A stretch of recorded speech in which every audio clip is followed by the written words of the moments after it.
This week in connectivity tech news, Verizon and AT&T are fighting with the FCC because they don't want to be punished for selling your data. Meanwhile, Starlink is helping scammers get more access to people's data and money. Plus, Apple's new Mac Mini has removable SSDs for the first time ever. Well, sort of. Let's get into it. Verizon and AT&T tell the courts the FCC can't punish them for selling user data online. The big three carriers were fined $196 million for this back in April, but they're contesting on legal grounds for the fine. The fines were $80.1 million for T-Mobile, $57.3 million for AT&T, $46.9 million for Verizon, and $12.2 million for Sprint, which is a subsidiary of T-Mobile. The penalties were first proposed by Ajit Pai and related to the 2018 revelation of real-time location and data being shared. But the carriers say the FCC didn't give them fair notice, because how were they supposed to know they shouldn't be selling your location data? The carriers argue location data is not customer proprietary network information, CPNI. It's not? See, their claim is that the Communications Act says they can't sell location data obtained from voice services. AT&T claims that Section 222 of the Communications Act does not cover the location information in question because the information was not obtained solely by virtue of AT&T's provision of voice services. AT&T collected the location information to provide both voice and data services, not voice only, the company said.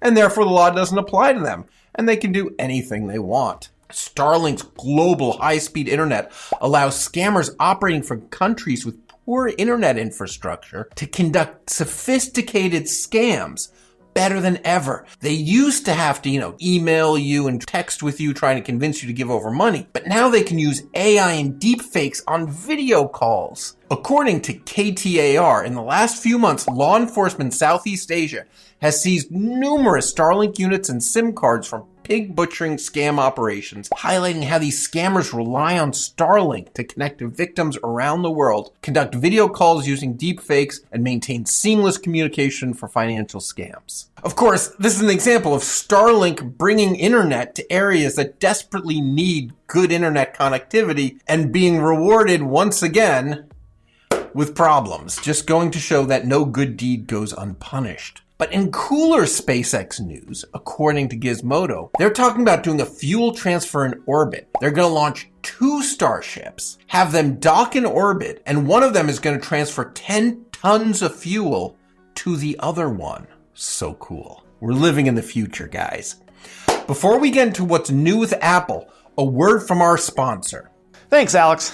I'm Brian from Speedify, and Speedify is an app for all platforms that's designed from the ground up to be the best mobile VPN. So it's secure, and it lets you combine all of your internet connections. Cellular, Wi-Fi, Ethernet, even the cellular connections of devices near you. It's available for phones, computers, and even routers. You can download it from our website, the App Store, or the Play Store. So download it today.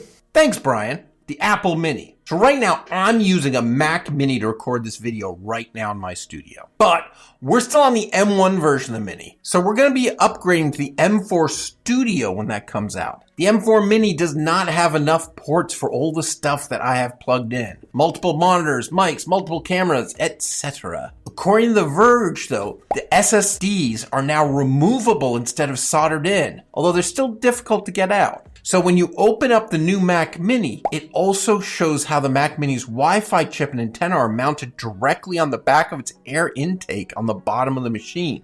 It's got Thunderbolt 4 and 5, so if you don't want to open it up and touch flash chips, you can always just get an external SSD and plug it in. It's high-speed connectivity on those new Thunderbolts. Make sure you check out our other video on how hurricanes have ramped up the race for cellular satellites, because you'll be able to connect directly to satellites on your phone soon.